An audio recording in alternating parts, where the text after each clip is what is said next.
Hi, welcome back to my channel. If you are new here, I hope you stick around. My name is Tanika, and I have been decorating my long-term rental home that I share here with my two kids and my partner. This is pretty much a hub of my passion projects, good and bad.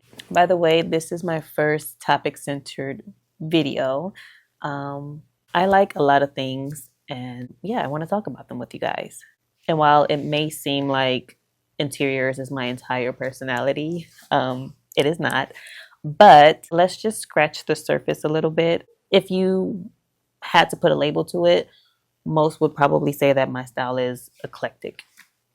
I don't know what my style is. I like to call it like a harmonious mishmash of just all the things that I like. They kind of go together somehow, some way, in harmony. It did take me a little bit of time to like really get to know what my personal style was, and that's quite normal. I feel like my favorite things have been pretty consistent. I've been really good at knowing what I like, staying true to that when I'm shopping for my home, and allowing them to just kind of play together. So if you like this type of content, stick around and like subscribe, because I think that's really cool of people to do, and it makes me happy every time I see a new subscriber. Oh, by the way, hi, I reached 100 subscribers. I'm getting really loud because I'm excited. Yeah, I reached 100 subscribers, so I have to like shout myself out because that's really awesome, and every single one of you guys are my people. So let's talk about my favorite things in interiors. In no particular order, I have an entire list on my phone, and I'm just gonna start reading them off. So the first thing that I really love in interiors, kind of a general one, but it's collected spaces. Now, yes, that seems like a broad term to say, but there's a particular image that I see when I think of a collected space. I don't want to see everything of like the same style, theme, or era. I just love when I'm looking at a space, an image or a video, or if I'm in a space and my eyes are just like dancing around the room. I'm taking everything in. There's so much interest, and not necessarily to say that everything is a huge impact or focal point, but they kind of all have like subtle little interesting things about them. A room should feel like a symphony of just different heights and movements, textures, different time periods, kind of all just playing together and just working together really well to create the entire feeling of the space. Basically, in other words, mix it up. Just mix up your elements. And that's what I mean when it's collected and it's not all just your typical influencer type of interior, if you know what I mean. I feel like the most interesting interiors I've seen felt a little bit carefree. It doesn't look like things have been bought all at one time or from a specific place. It just feels like everything has a different story in it. So the next thing on my list is beautiful clutter. Yeah. So with this category, I pretty much mean like lived in, but it's beautiful, you know? In the same respect of collected spaces, I would say lived in spaces or beautifully cluttered spaces are kind of like hand in hand, but not quite. I don't know. I'm just really over the overly styled and editorial spaces. Like, it's really nice to see these spaces completely styled and schemed, but what's refreshing is to look at a space and feel like someone lives there. Rooms that it kind of feels like a person has just left the room, you know, just got up from the couch or was just using some things on the table and just kind of left it there. I like to see a lived in room that is just full of life. Show me that the home has been actually used. Seeing homes being used for their purpose is what really inspires me. I just really yearn in this digital world to see just real life, like moments of real life, and people not trying so hard to, I don't know, emulate these editorial images that we see in magazines and on publications. I find myself really resonating with an image or a video when the room is kind of a little messy, like, with an emphasis on design. So the things in the room are beautiful, but it's kind of a mess, a beautiful mess. One space that really comes to mind when I think of that beautiful clutter is Lucinda Chambers' London home. I remember seeing her home tour on YouTube, and although her style is not quite my style, I still took away a lot of just really good elements or just good takeaways from her home tour. It just feels so effortless, but yet still beautifully collected. I have a private playlist here on YouTube, and Lucinda Chambers' home is one of the videos in that playlist. It's just one of the videos I'm always referring back to. I just love the casualness of her whole home tour. It's not trying to be something else. It's just books just haphazardly thrown about and pictures hung any type of way on the wall because she just likes to look at them. And tons of like incredible art, cushions on sofas that don't match. I just think about this home a lot, not because it's, like I said, it's not my style, but it's just something that it makes me feel. It just makes me feel like all is okay in the world of interiors. Like it's not that serious. And I really try to lead with that whole concept in mind. Like interiors, it's not that serious. Just do what your heart tells you to do and lead with that, and it's all going to be good. So the next three categories all have to do with lighting. I guess the first one would be colored cording on like a lamp or a light. I just really like when a lamp or a sconce has cording that is fabric, like a fabric material in a specific color, red, orange, something poppy, or just even if it's just a black fabric cording with like a little bit of a detail to it, like a texture. If it's anything other than just the plastic cord that most lights usually come with, I just feel like that's really well designed. You know, when companies take it a next step to emphasize some type of detail in a piece, that just feels high quality to me. The next thing in this category is perforated lighting. So I think I'm using the right term here. I'm a huge fan of those lights that have the little perforated holes in the shade. It's typically made of metal, like a brass or a chrome, pewter, etc. I do have a brass tea light candle holder. I found that on eBay, and it has little stars perforated into the little shade that attaches to it, and I think it's just so freaking cool. And then in our bedroom, I also found on eBay, I have two lamps that are chrome, and they have just the cutest little perforated holes in them. And when you turn on the light, it just gives this really interesting illumination on the wall. If you're not having any luck finding these type of lamps on like Etsy, eBay, secondhand sites like Cherish and First Dibs, Matilda Gold and Beata Human, they both sell these kind of holy lamps on their websites. They are a bit pricey, but if you have the disposable income and you really like these two designers, you should check them out because I love the way that they've incorporated this style into their specific designs. The last topic in the lighting category will have to be, for me, lots and lots and lots of layered lighting. You got to go for it. I feel like a room's coziness factor is very much dependent on the lighting hue, like your tone of lighting, and then multiple light sources at different levels. It's getting serious. If you have lighting in just different heights and different various nooks, like bookcases, on shelves, on tabletops, floor lamps, table lamps, sconces, Candlesticks. Lighting like that, that's just kind of sprawled all over in a room. I'm instantly drawn to spaces like that. It just looks very good. It looks so cozy. And that's kind of how I go about lighting. Every single room in my home has at least, I want to say at least four sources of light. The room I'm in right now, which is our living room, I'm counting one, two, three. Behind me, there's a little clip on bookshelf lamp. I would say five lighting sources in this room.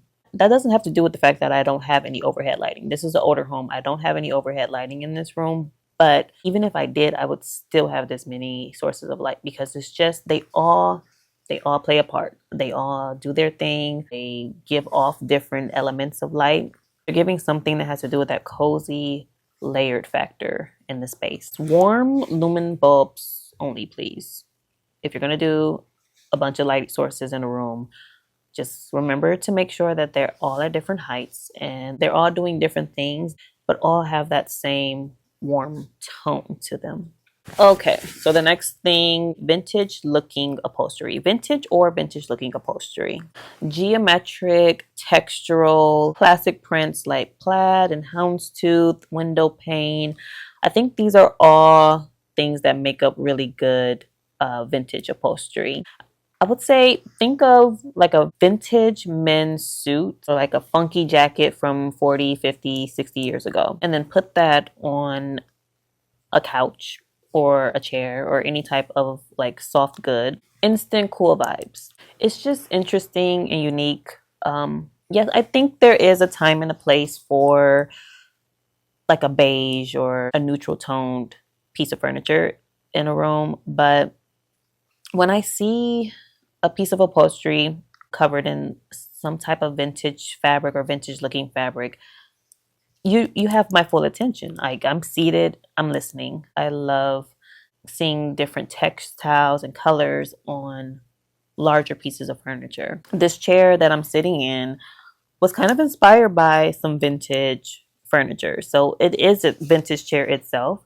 And I talked about this chair that I'm sitting in my most recent home update video. So I guess you're getting kind of a little sneak peek of the finished product, which you'll see in my next home update video.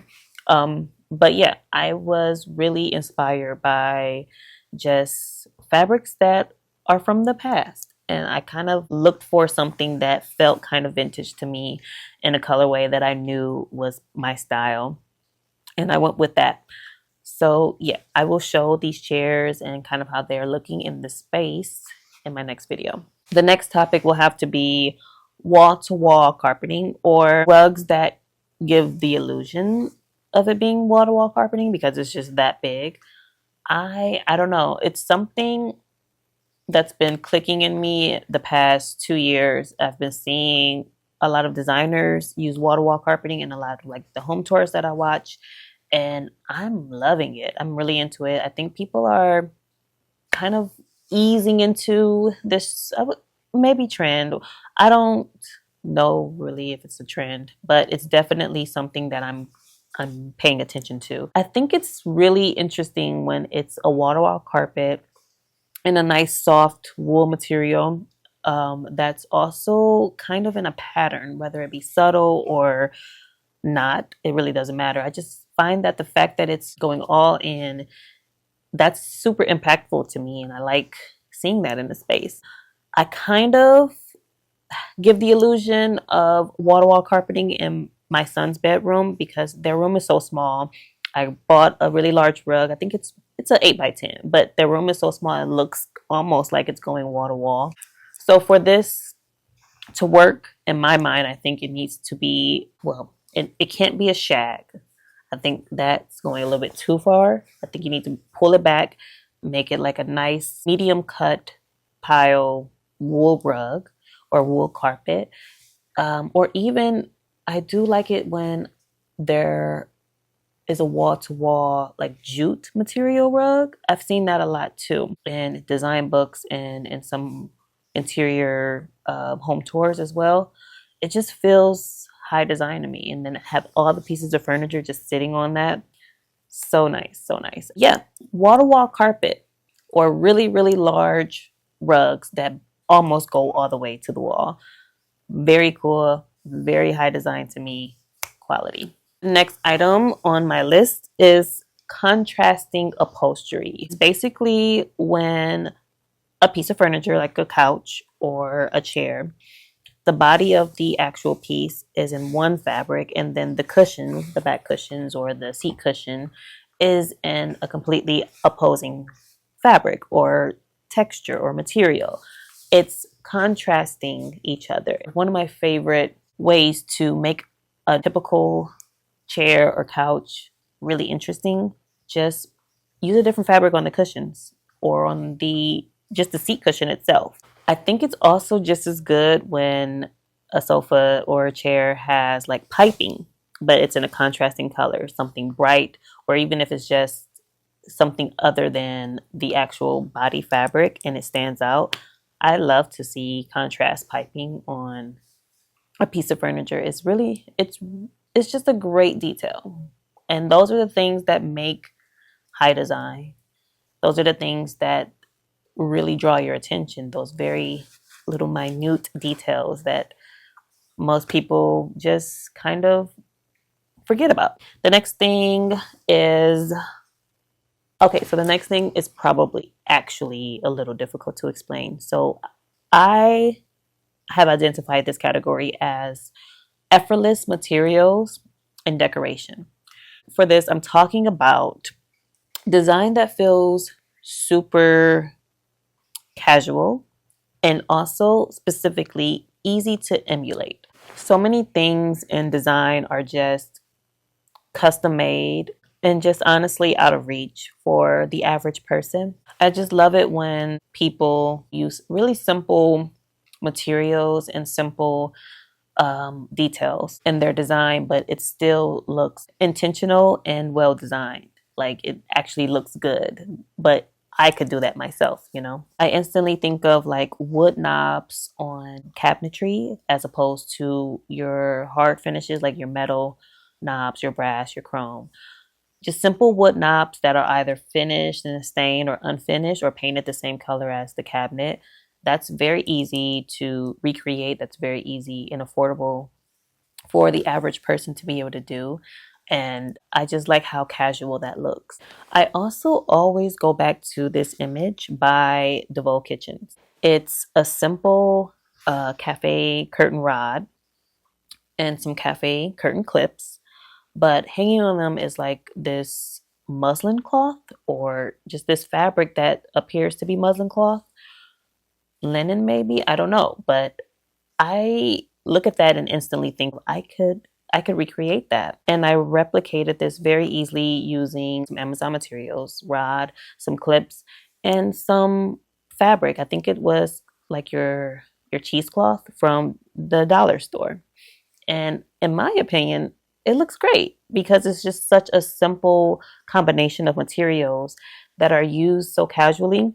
It's hard to not look good. If they did this and it looks like high design, high quality, why can't I? And that's the type of design details that I love when people use materials and just design in a way that feels easy to replicate and it feels like more attainable. I guess other examples in this category would be like stainless steel cabinetry or countertops as opposed to your more expensive materials, plywood countertops as opposed to your marbles and your things that are just not as easily attainable. Tension rods holding like a lightweight fabric on a window instead of your custom pinch pleat curtains. I just like seeing just a casualness in interiors when you're able to use very simple materials and it still looks well designed and high quality.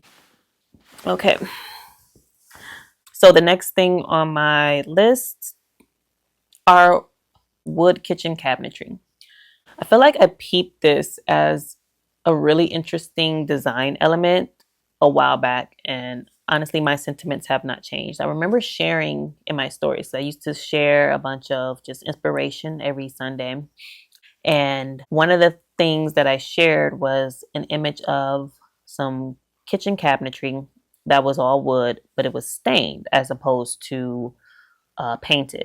And I thought to myself, if you're not staining your wood cabinetry, you're not doing it right. If you get the opportunity to install cabinetry that is a good quality wood and you have the choice to either paint it or stain it, I think you should stain it, honestly. I don't know, just not having to worry about chipping paint and just the longevity of your kitchen cabinetry alone feels worth it to me to just stain it as opposed to have it painted. I also just really love the way it looks. It just brings me back to the effortless materials, just the casualness of it all. Wood is easy, it's honest, and it ages really beautifully. So I imagine that most of the images I'm showing are high quality woods that are either raw and have just aged beautifully, or they've been stained and sealed really well. There's an element of affordability here.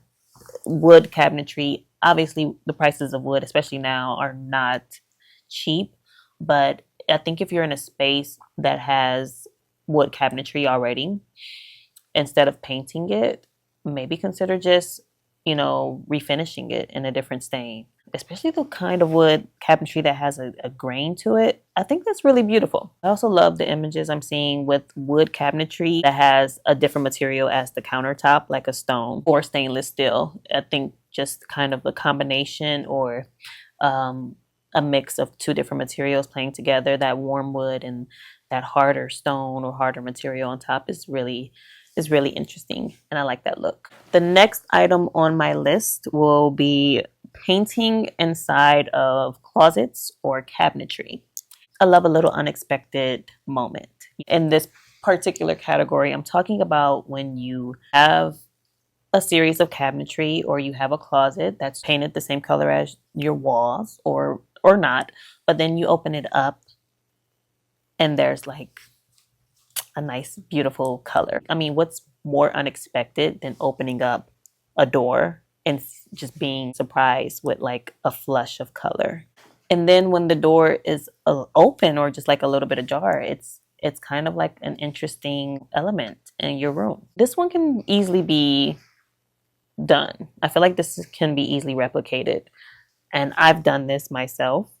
I've done this with an armoire, but in reverse. So I painted the outside in a black gloss color and then left the inside the natural wood tone that it was. So when you open it up, you probably were expecting painted shelving, but it's still that beautiful warm wood tone. So the next thing on my list that I love in interiors is asymmetry. I am in our living room where we have an example of asymmetry. I've been a fan of asymmetry for many years. I just feel like it's a lot of effort to try to make sure that both sides of a focal point are identical. And I don't know, for my style, I think it leans more casual. It doesn't make sense for me to try to do everything kind of mirroring one another. So behind me where you see this bookcase, it's on the other side of our TV stand. And instead of matching another bookcase on the opposite side of it, I just kind of leaned into the asymmetry of it all, where I could have put another bookcase on the other side of the TV. I instead just put a chair there, but also added a large scale piece of art, hung it at the kind of the same height as the bookcase behind me. And from afar, it just looks like everything is kind of on the same level, but it's obviously two different situations happening on either side of the TV. It just works because I hung it at the same height. The picture frame is in the same kind of shape as the bookcase. That just brings intentionality. It looks like, hey, I meant to do that. I often try to just purposely create moments of asymmetry in my house. Don't get me wrong, I love pairs of something, like a pair of chairs or a pair of lamps. But I think that if I were to have symmetry everywhere at different points of my home, my house would lean more traditional. And that's just not where I'm at. I have a mix of all different styles, but the big picture of it all doesn't feel traditional to me. when it comes to asymmetry, it's important to just know yourself and own it, and still make it look intentional. In our bedroom, asymmetry kind of shows up again on either side of the bed with two different sized pieces of antique furniture, but they're kind of at the same height and the same wood tone, and they also kind of have the same like curvature details to them. So they're nodding back to each other. They're not identical, but they have some of the same elements. And I think that might be the key right there. If you're going to do an asymmetrical situation on either side of a focal point, you want to make sure that both of those things kind of speak back to one another. Okay. Are we almost done here? Oh my God, we are not. Do I need to do a part two? I really thought that I would breeze through these, but I feel like I'm talking a lot. So, okay, yeah, we got to keep going because this is good. So the next category would be when you make vintage finishes work in a space.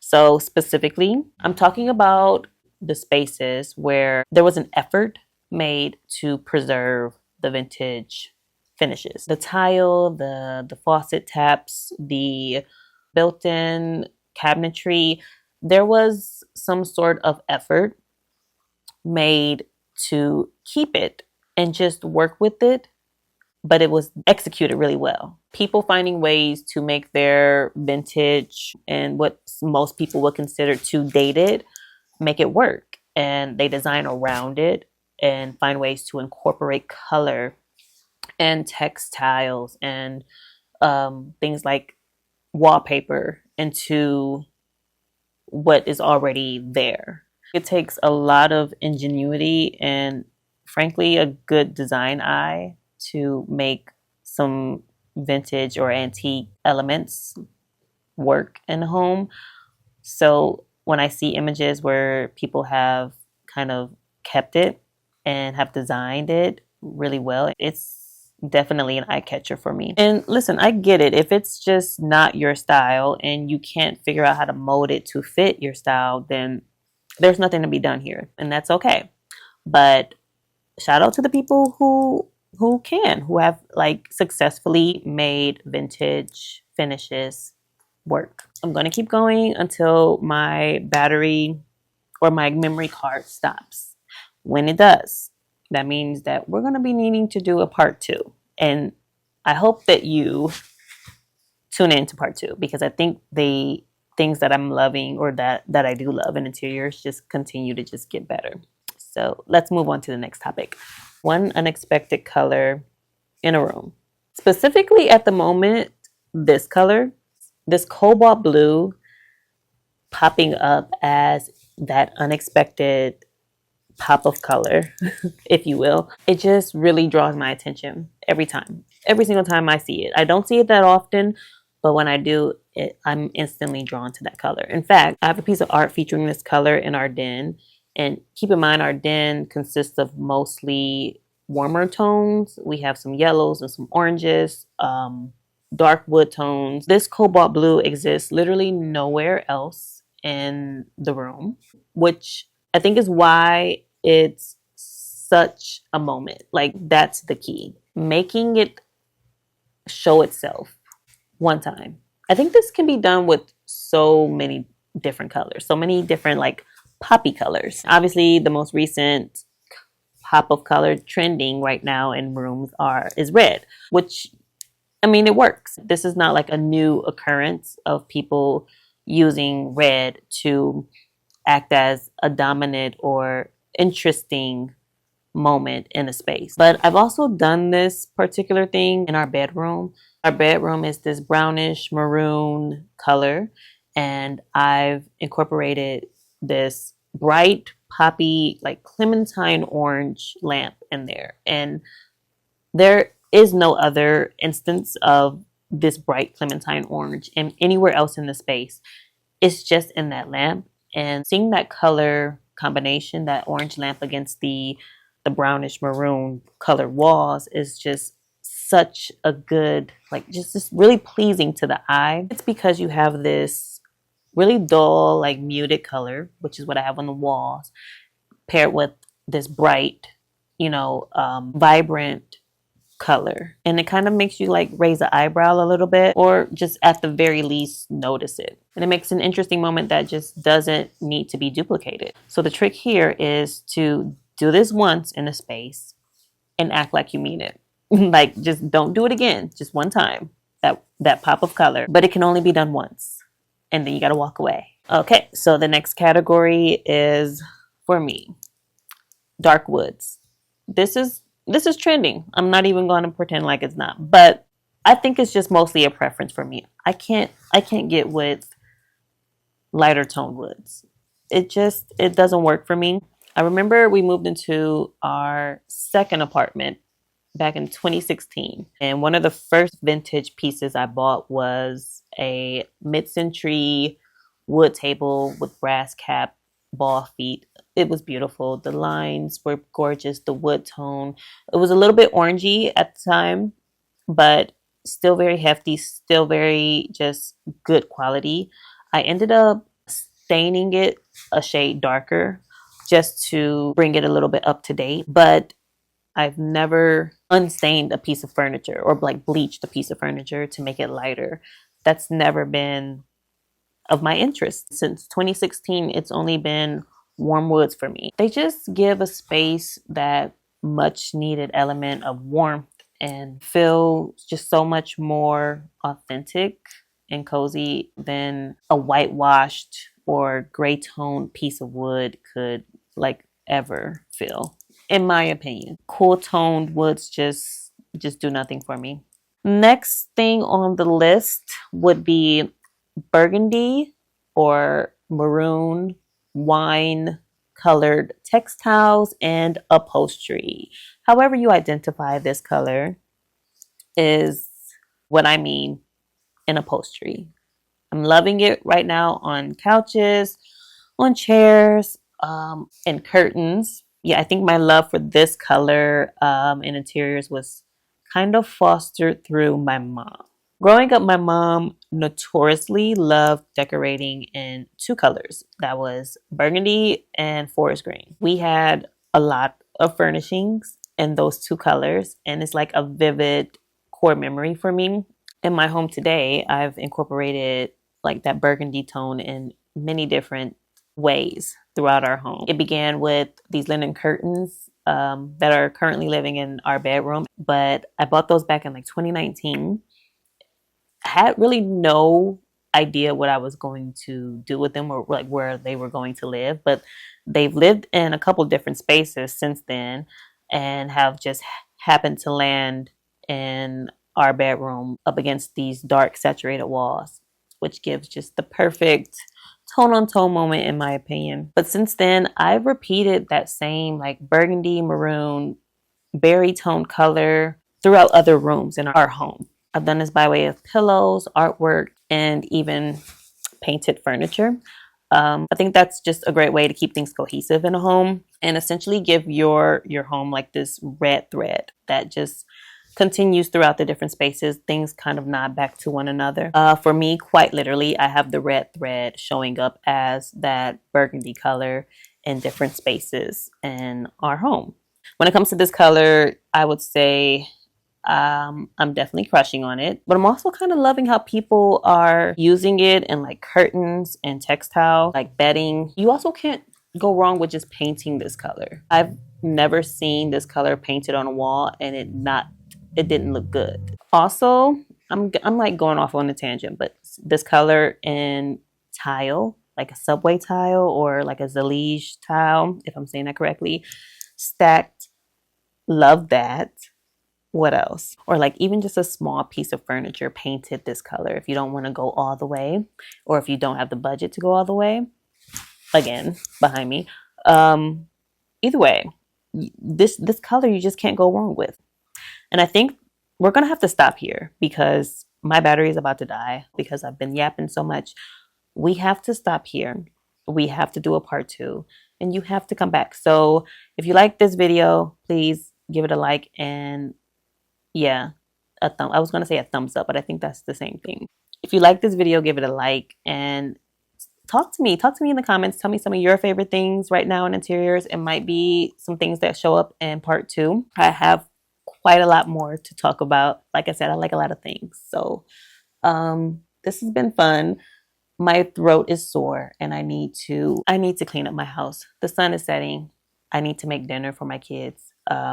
So yeah, we will pick this back up and we're gonna just hash it out and talk about all the things that we love in interiors.